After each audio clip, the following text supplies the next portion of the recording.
이제 성탄절을 맞이해서 예수님의 겸손함의 실제라는 주제로 말씀 나누도록 하겠습니다. 누가복음 2장 8절 그 지역의 목자들이 밤에 밖에서 자기 양떼를 지키더니 주의 사자가 곁에 서고 주의 영광이 그들을 두루 비추매 크게 무서워하는지라. 천사가 이르되 무서워하지 말라. 보라 내가 온 백성에게 미칠 큰 기쁨의 좋은 소식을 너에게 전하노라. 오늘 다윗의 동네에 너희를 위하여 구주가 나셨으니 곧 그리스도 주시니라. 너희가 가서 강보에 쌓여 구유에 뉘어 있는 아기를 보리니 이것이 너에게 표적이니라 하더니 호련히 수많은 천군이 그 천사들과 함께 하나님을 찬송하여 이르되 지극히 높은 곳에서는 하나님께 영광이요 땅에서는 하나님이 기뻐하신 사람들 중에 평화로다 하니라. 아멘. 하나님이 예수님을 보내신 목적이 무엇입니까? 이것을 두고 뭐라고 얘기해요? 천군 천사들이 하나님을 찬송하여 이르시되 14절에 지극히 높으신 곳에서는 하나님께 영광이요 땅에서는 하나님이 기뻐하신 사람들 중에 평화로다 하니라. 하나님이 예수님을 이 땅에 보내신 목적이에요. 예수님이 이 땅에 오신 사건이 무슨 일이에요? 바로 지극히 높은 곳에서는 하나님께 영광이라고 하였습니다. 왜 하나님께 영광이죠? 제가 실제로 이슬람에서도 20여 년을 사역했지만 수많은 종교들을 연구했어요. 근데 그 신들은 모두 하나같이 너희들은 내게 경배만 해라. 너가 잘하면 내가 축복해 주마. 너가 잘하면 내가 천국에 보내주마. 그런데 하나님은 예수님을 통해서 뭐라고 말씀하시는 거예요? 너희가 너희 죄에서 벗어날 수 없으니 내가 대신 죽어주겠다. 그러니 나의 사랑을 받아라. 이 무조건적인 유일한 사랑을 하신 분이 바로 예수님이에요. 그래서 그 수많은 거짓 신들 가운데 유일하게 참신이라는 것을 증명해낸 것이 바로 하늘에는 영광이 된 거예요. 그게 바로 예수님이 이 땅에 오신 거예요. 여러분들이 잘해서 하나님이 여러분을 구원하신 게 아니에요. 여러분이 못했을지라도, 여러분이 죄를 지었고 우리가 죄 가운데 있을지라도 하나님이 우리를 위해서 대신 죽어주시고 그리고 우리를 천국에 보내시겠다고 하시고 그것뿐만이 아니에요. 너희들이 죄를 짓고 있는 와중에도 나는 너희들이 너무너무 사랑스럽단다. 이게 하늘의 영광이 되는 참 하나님의 형상이라는 거예요. 여러분, 우리가 왜 이렇게 지독할 정도로 고독하기도 하고 지독할 정도로 외롭기도 하고 실패감에 젖기도 하고 내가 제대로 못 사는 것 같아서 성공하지 못하는 것 같아서 왜 이렇게 힘들죠? 자기 정죄와 실패감과 더 나아가서는 자기가 혐오스러워요. 그래서 우리는 행복하지가 못한 거예요, 사실. 그런 우리에게 하나님은 뭐라고 하시는 거예요? 내가 너희를 사랑한다. 요한복음 3장 16절에 뭐라고 하십니까? 하나님이 세상을 이처럼 사랑하사. 우리가 죄 지은 우리를 향해 이처럼 사랑하신다고 하셨어요. 그 하나님의 사랑의 수준은 어떻습니까?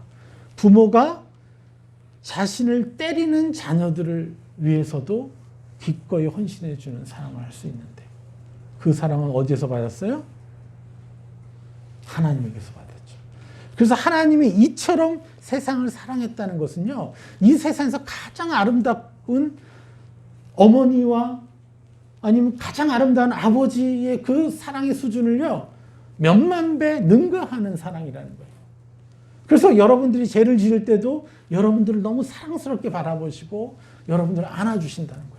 이러한 하나님이심을 증명해낸 게 바로 예수 그리스도를 이 땅에 보내셔서 여러분의 죄들을 대신 짊어지고 십자가에 못 박히시고 여러분들을 의인이라고 칭하신 것이 바로 하나님이십니다. 그래서 호련히 수많은 천군이, 우리 13절부터 다시 한번 읽어볼까요? 호련히 수많은 천군이 그 천사들과 함께 하나님을 찬송하여 이르되 지극히 높은 곳에서는 하나님께 영광이요 땅에서는 하나님이 기뻐하신 사람들 중에 평화로다 하니라. 하나님께 영광이 되었다는 거예요. 그래서 하나님의 영광은 뭐예요? 인간을 자신을 희생하면서까지도 사랑해 주시는 거예요. 그렇기 때문에 이 땅에서 어떤 일이 벌어져요? 땅에서는 하나님이 기뻐하신 사람들 중에 평화로다 하니라. 여기서 평화가 임했구나. 근데 여기에 조건이 있어요. 무슨 조건이요? 하나님이 기뻐하신 사람들 중에. 여러분 이거 오역이에요. 원어는 이렇게 얘기하지 않아요. 하나님이 기뻐하시는요. 유도키아, 헬라어 그 성경 원전에 유도키아라는 표현을 써요. 만족한, 그 만족에서 기쁨, 갈구, 선한 의지. 그러니까 하나님이라는 단어가 없어요. 여기는 그냥 땅에서는 이 하나님의 그 지극히 큰 영광을 스러운 일을 행하신 것을 만족해하는, 그리고 그것으로 기뻐하는, 또 그것을 하나님의 의지를 갈망하는, 그리고 하나님의 그 깊은 사랑 때문에 내가 자유해졌고 내가 은이라고 선한 의지를 갖고 있는 이런 사람들에게는 평화로다라는 뜻이 되는 거예요. 선택된 몇 사람, 하나님이 기뻐하시는 몇 사람들 중에는 평화로다라는 뜻이 아니라 아예 그 원어에는 하나님이라는 단어 자체가 없어요. 이해가 되십니까? 그냥 하나님이 행하신 일, 내가 너희들이 죄인이지만 내가 너희를 너무너무 사랑하기 때문에 내가 너희들을 위해서 죽었으니 너희들은 의인이 되었고 나의 참 아들이고 참 딸이 되었다. 그러니 두려워하지 말아라. 죄를 지어도 내 품에 안겨라. 아기 속삭이는 너 이거밖에 못하지? 나 오늘도 제대로 못 살아. 자기 혐오하고 자기 판단하고 자기 실패감에 빠져있지 말고 그런 거 다 잊고 내가 너를 얼마나 사랑하는지 그것을 너가 갈망하고 기뻐하고 그것에 만족해라. 그러한 자에게는 평화가 온다라는 말씀이에요. 이게. 이 원어를 너무 율법적이고 종교적으로 번역을 해버린 거예요. 이게. 그러면서 그 유도키아 기뻐하고 만족하고 하나님의 이 놀라운 진리에 놀라운 복음에 만족하고 기뻐하고 갈구하는, 그리고 선한 의지를 가지고 내 안에 있는 연약함들 내가 아니라 거절하고 내가 변화되고 싶어하는 사람을 내가 취하고 내가 하나님 때문에 내가 더 멋진 사람입니다라고 그렇게 강한 의지를 발휘하는 사람들에게는 에이레네 평화가 임한다는 거예요. 이 평화가 뭡니까? 에이레네 바로 다시 하나가 되다라는 뜻이에요. 누가 하나가 되는 거예요? 하나님과 하나가 되는 거예요. 가만히 있어도 우울하죠. 가만히 있어도 내가 왜 이렇게 살았지? 이런 생각이 들어올 때 괴롭잖아요. 근데 이 생각과 감정들을 하나님께 가져가면 하나님과 하나 돼서 하나의 품에 안겨서 아니다. 너가 너의 부모를 잘못 만났고 너의 어떤 가게에 흐르는 저주 때문에 너가 이런 부분이 약할 뿐이야. 그건 너가 선택한 게 아니잖아. 내가 너를 그 가정에 보냈잖아. 내가 너의 아버지를 내가 선택했고 너의 어머니를 내가 선택했는데 왜 너가 그들의 연약함을 너라고 인정하니? 진정한 너의 아버지는 나다. 그래서 육신의 부모로부터 좋은 것도 취하지만 좋지 않은 것들이 너의 삶에서 너를 장악할 때 그걸 거절하고 오로지 나의 형상만을 너로 인정하려. 이게 에이레네. 다시 하나님과 하나가 되는 것이에요. 우리 요즘에 계속 말씀드렸던 게 뭡니까? 우리가 사망의 음침한 골짜기를 다닌다는 것이 어떤 시간이에요? 바로 다나토스. 하나님과 관계 바깥의 존재. 하나님과 관계하지 않고 혼자서 들어오는 정죄감과 실패감과 우울함과 수많은 나에 대한 좋지 않은 이 평가들을 나 혼자 그것과 대면하고 싸울 때 우리가 사망의 시간을 갖는 거죠. 얼마나 고독하고 외롭습니까? 그러니까 그걸 해결할 수 없으니까 자꾸 세상적인 중독으로 가는 거예요. 다른 거. 우리 청소년들이 왜 게임 중독에 빠져요? 충분한 사랑을 못 받아서 그래요. 제대로 된 건강한 사랑을 못 받아서 그렇게 빠져버린 거예요. 그러니까 여러분들 우리 청소년도 오늘 나와서 얼마나 멋지게 합니까? 아이들이 이렇게 자기 방에 들어가서 안 나오기 시작하니까 여러분들 정신 차리기 시작한 거 아니에요? 내가 왜 이렇게 하나님을 이렇게 섬겼지? 내가 왜 이렇게 교회를 다녔지? 결국 아이들을 통해서 누가 축복받은 거예요, 지금? 우리 부모가 축복받은 거 아니에요, 지금? 네? 그리고 여러분들은 또 무슨 잘못이에요? 여러분들의 부모 때문에 어긋난 사랑을 받고 건강하지 못한 사랑을 받았기 때문에 여러분들도 더 멋지게 살지 못했을 거잖아요. 여러분, 그래서 하나님은 여러분들한테 뭐라고 하시지 않습니다. 여러분들 질책하지 않아요. 오로지 자신이 죽으실 뿐이에요. 그리고 죽음으로 내가 너희를 너무너무 사랑한다라는 걸 증명하셨고 이제 더 놀라운 권세를 주신 거예요. 땅에는 평화로다. 이 에이레네. 하나님과 다시 하나가 되는 그 비결을 알려주신 거예요. 그것이 바로 뭡니까? 이 말씀 마태복음 11장 28절 이 땅에 진정한 에이레네가 임하는 비결이 바로 예수님의 겸손이라는 거예요. 예수님이 실제로 그렇게 우리를 위해서 죄를 짊어지셨지만 또 이 땅에서 그분이 하신 일이 뭐예요? 실제적인 삶을 보여주신 거예요. 하나님과 어떻게 하나가 되는지에 대한. 자, 마태복음 11장 28절 수고하고 무거운 짐진 자들아 다 내게로 오라. 내가 너희를 쉬게 하리라. 나는 마음이 온유하고 겸손하니 나의 멍에를 메고 내게 배우라.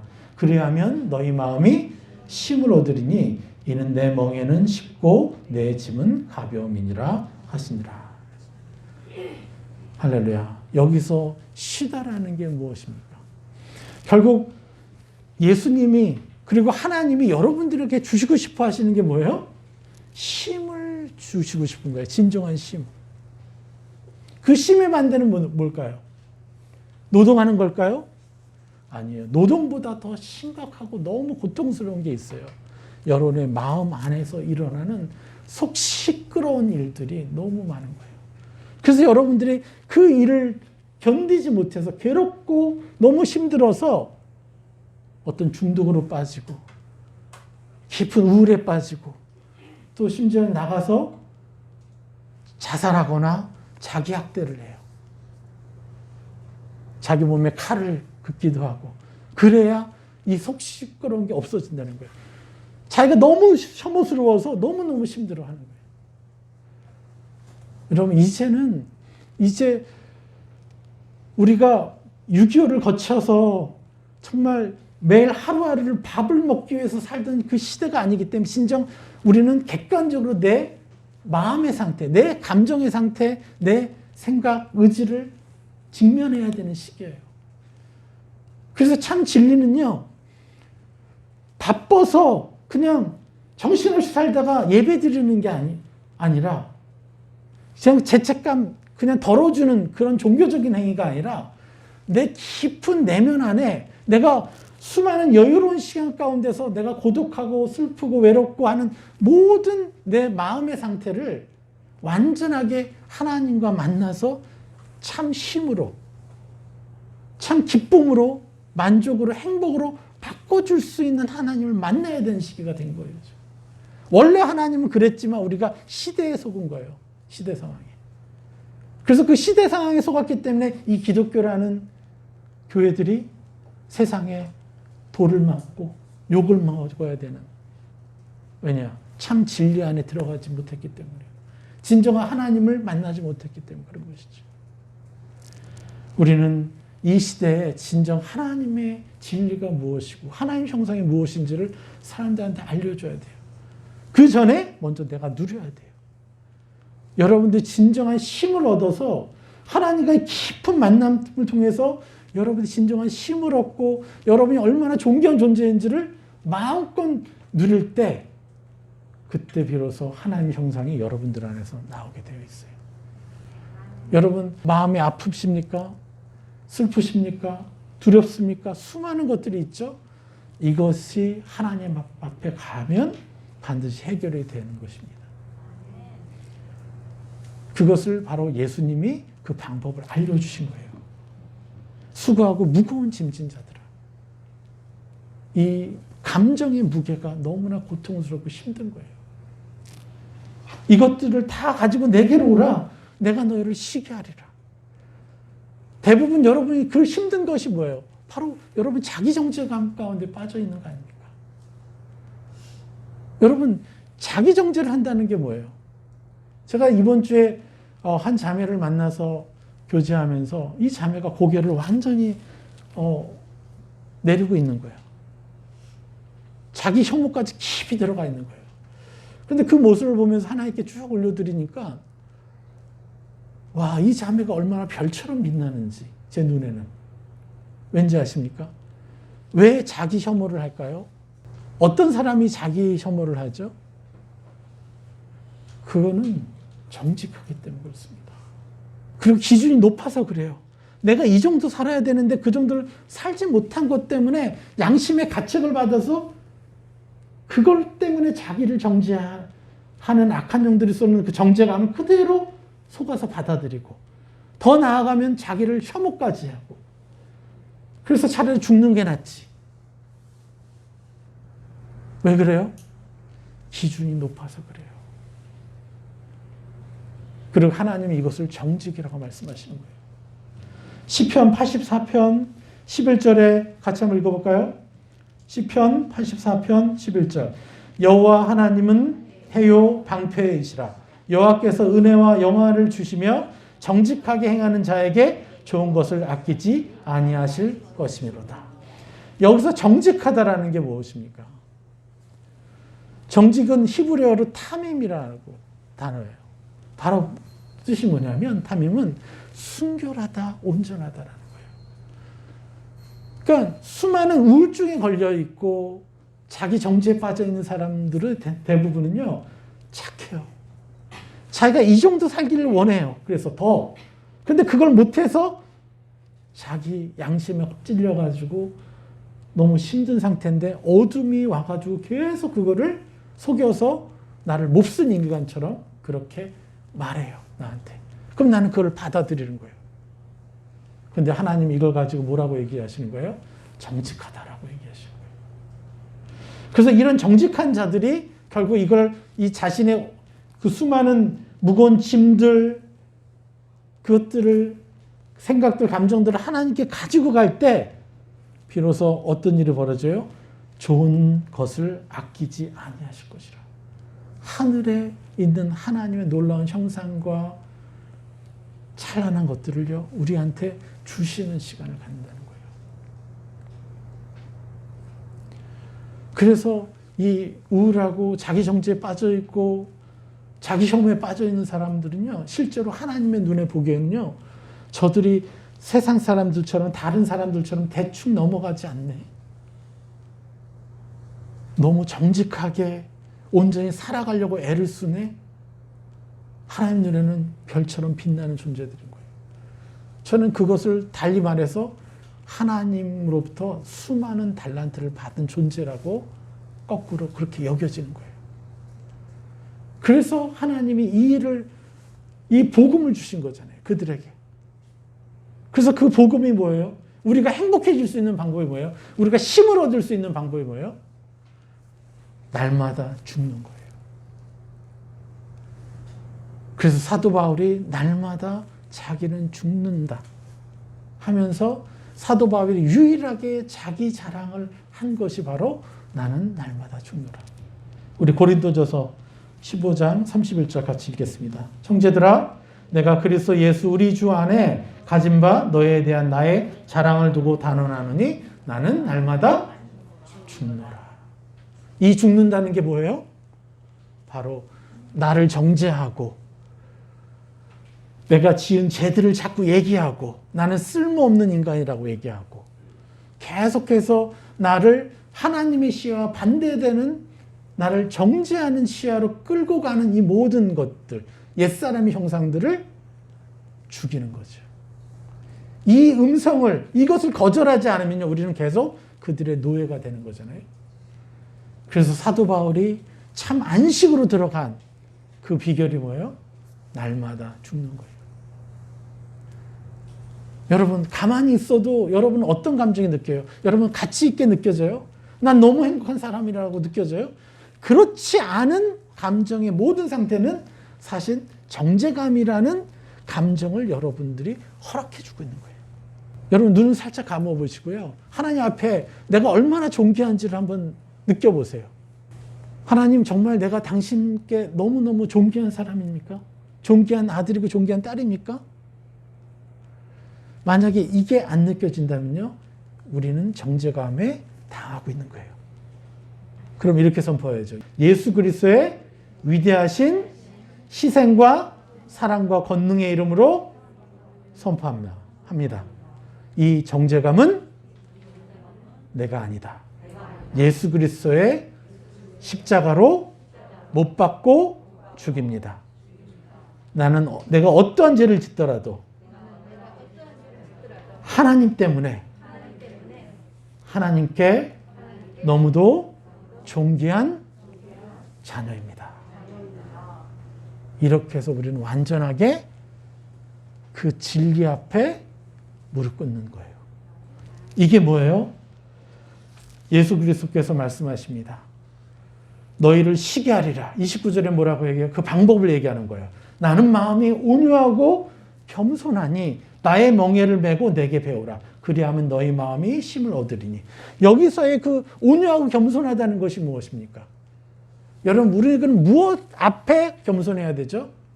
하나님의 사랑 앞에 겸손해야 되죠. 하나님이 나를 위해서 십자가에 죽으셔서 나를 의인이라고 칭하셨고 이제 새 사람을 입을 권세를 주신 것에, 그리고 하나님의 자녀가 되었다는 이 진리 앞에 내가 겸손해야죠. 내가 무엇 앞에 겸손해야 됩니까? 여러분 자신을 무가치한 자라고 말하고 있고 느끼게 하고 있고 정죄감을 주고 심지어는 자기 혐오감을 계속 부어주는 그 악한 것들을 거절하십시오. 죽이십시오. 그 옛사람들이 여러분 안에서 여러분의 주인 되지 못하게 하셔야 됩니다. 이게 예수 그리스도의 멍에, 진리 앞에 겸손한 멍에인 것이죠. 이것을 위해서 우리는 끊임없이 하나님과 다시 하나가 되어야 되는 거예요. 평화가 오라고요? 에이레네. 다시 하나님과 하나가 되는 것이에요. 여러분에게 어떤 생각, 어떤 감정, 여러분을 무가치하게 여기는 모든 감정, 이 감정의 시간도요, 1초라도 내어주지 않도록 한번 해보십시오. 저도 이렇게 가르치고 정말 많은 사람들 회복시켰지만 저도 은근히 내가 무가치하게 느껴질 때가 있어요. 은근히 내가 행복하지 않을 때가 있어요. 그것은 뭐예요? 내가 행복하지 않다는 것은 내가 제대로 못 살고 있는 거 아니야? 좀 전에 내가 잘 못 살았지. 내가 이것저것 하느라고 더 기도해야 되는데 시간 낭비했지. 은근히 정죄감으로 내게 와서 내가 행복하지 못하게 만들어요. 그 모든 것을 우리는 하나님의 진리 앞에 겸손히 무릎 꿇고, 그럼에도 불구하고 나는 하나님의 찬란한 자녀입니다. 이것을 선포할 때 나는 그 안타까움, 외로움, 자기 정죄에서 벗어날 수가 있어요. 우울함에서 벗어날 수 있어요. 그래서 여러분이 우울하다? 할렐루야, 하나님께 감사하십시오. 왜요? 내가 하나님을 부를 때가 됐구나. 마치 내가 더 민감해지는 거예요. 제가 금식을 많이 하면서부터 제 몸이 너무 차가워졌어요. 그래서 쉽게 에어컨 바람도 쉽게 쓸 수가 없어요. 한여름에도 항상 제가 가디건을 가방에 놓고 다니는 이유가 바로 추위가 들어오니까. 그런데 놀라운 거 뭔지 아십니까? 그것 때문에 저는 감기를 거의 안 걸려요. 왠지 아세요? 내가 민감하게 추위를 느끼니까 바로 뭔가를 입는 거예요. 뭔가를 준비하는 거예요. 이해가 되시죠, 여러분들? 여러분 연세가 드실수록 지혜가 생기잖아요. 그죠? 남들은 못 느끼는데 나는 그 1도라도 떨어지면 뭔가 이제 느끼잖아요. 이런 민감함이 생기는 거예요. 여러분이 우울할 때, 특별히 우울함을 넘어서서 여러분이 행복하지 않을 때, 여러분에게는 하나님과 하나가 되는 시간이 필요한 거예요. 그래서 하나님, 제가 이렇게 행복하지 않은데요.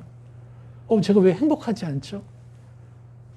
이렇게 하나님을 부르고 하나님 품 안에 안겨서 그분이 나를 어떻게 말씀하시고 내게 어떤 세상을 입혀주시길 원하시는지를 우리가 듣고 입으면 되는 거예요. 이게 바로 천국을 침노하는 것이죠. 이게 바로 예수님의 겸손의 실제입니다. 예수님도 이 땅에 오셔서 무수한 공격을 받으셨어요. 그분은 인간으로 오셨기 때문에. 그래서 우리가 받는 모든 공격을 알아요. 그런데 그분은 매 순간 하나님께 가져가서 진짜 아들됨을 누린 거예요. 그리고 여러분들도 그렇게 하라고 예수님이 본이 되신 거예요. 그래서 할렐루야. 여러분 이제 멋지게 살아가 봅시다. 예수님의 겸손함으로 진리 앞에 내 상황이 주인 되지 못하고 진리만이 내 상황의 주인이 되게끔 하십시다. 네, 우리 하나님께 영광의 박수를 올려줍시다. 할렐루야.